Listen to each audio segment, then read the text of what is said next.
In the past few days, I've been trying to share my ideas and opinion as concerning the elections that's coming up. This weekend, we are all going to go out to vote. I'll be out there too, just like you will be. I shared some of my ideas with people who want to listen, ideas on who we should vote for. In this particular discussion right now, I'm going to be talking about lies. I will counsel us as Nigerians to avoid a system that takes pleasure in lying to us.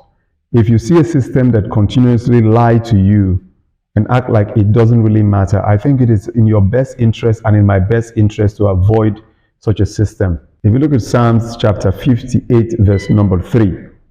In Psalm 58, verse number 3, it says, "The wicked are estranged from the womb. They go astray as soon as they are born, speaking lies." There are some of these political leaders or their spokesmen or their aides that will never stop lying. You could see a video that is live and they'll tell you it's doctored. They lie to you so glaringly. The way they lie to us like we are not intelligent beings. They just lie to us like it's normal. And I don't think any set of persons that are very used to telling these kinds of lies in the name of political propaganda will ever make efforts to do right in government, because they believe that they can always cover their tracks with the lies that they can tell. You might think, okay, well, it's just political talk. They probably don't mean it. But I think they do mean it. And I'm actually saying this very seriously, because lies have a pact with wickedness. When you see any kind of political group that takes pleasure in telling lies to the people, trying to gaslight us, trying to cover up and tell us, deceive us with words, those political parties are definitely going to be very wicked in their policies. I must tell you the truth. This is how the Bible puts it. I'm going to read Proverbs chapter 29, verse 12. "If a ruler hearken to lies, all his servants are wicked." If a ruler hearken to lies, all his servants are wicked. If your spokesman, your counselors, your advisors, your aides are liars and they tell you lies, they go on TV to tell the people lies, I don't think it's just the servants that be wicked in this case. I think even the ruler himself is wicked, surrounding himself with an audience of people who wouldn't tell him the truth. And one of the reasons Nigeria is having these major setbacks that we experience today is because we have spent years tolerating lies from people. We've listened to lies, we've accepted these lies. We must vote people. I'm not saying that these persons that we might vote in are going to be angels or perfect creatures. But at least let's try to see if we can enthrone a government that would lie to us far less than what we've been hearing, because it's actually becoming very irritating.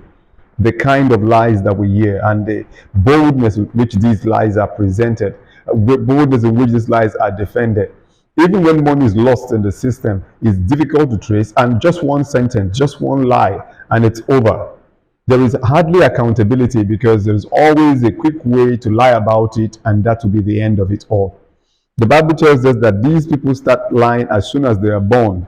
In Psalms 58 verse 3, it says, as soon as they be born, speaking lies.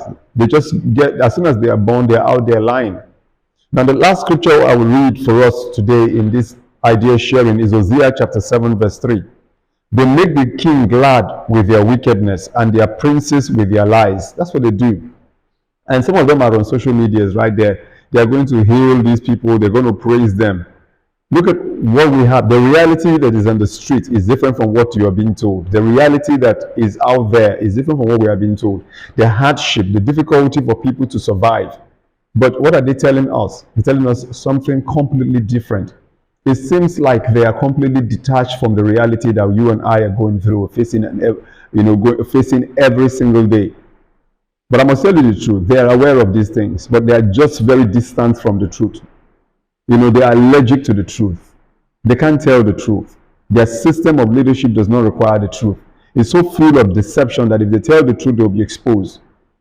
And it shows you how wicked the system is, because if a system is this wicked, the system can only sustain itself through lies. So if there is one thing that I can oblige us to do, is let us think about how we can make a change in the government or in the system by trying to see that we build or provide a government that would, in the least, tell us some level of truth. Let's have people tell us truth. Let's have aides and ministers and counselors and spokesmen tell us the truth. Because if the truth becomes what they are committed to saying, then they will try to do a lot better so that it will match up with their terms, with their words. But if they believe they can always get away with anything by telling lies, creative lies that we will all accept, then they will never be obliged to do anything, because they will always have people who go on TV to defend what they're doing and cover it up with beautiful words, and that will be it, end of story.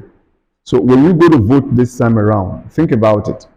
Do you want to repeat the cycle of lies? Do you want to be lied to another 4 to 8 years? Or do you want to make a change, at least attempt to make a change in the system by bringing a new kind of reality to the government? Something that perhaps might work for you and I. I suggest you think about this very, very seriously, because another 8 years of lie is another 8 years of wickedness. And you and I know it's not going to work out right for our children and for the next generation. I'm Stewart Godwin Johnson, and I hope this message reaches you well as an advice. Go out there, vote your conscience, and vote wisely. Ensure that the person you're voting for will be committed to telling you the truth, me the truth. Let us not have promises on billboards and all these kinds of unrealistic promises that they don't live up to. It all turned out to be lies. Every single thing that politicians promised you turns out to be lies. May that not be the case again in this country. In the list of it, let us achieve some percentages of the things that have been promised. Let us see the commitment, let us see truth, let us see sincerity and honesty and integrity. Our system and our government needs to change, and it begins with you. It begins with me, it begins with us all. Vote wisely.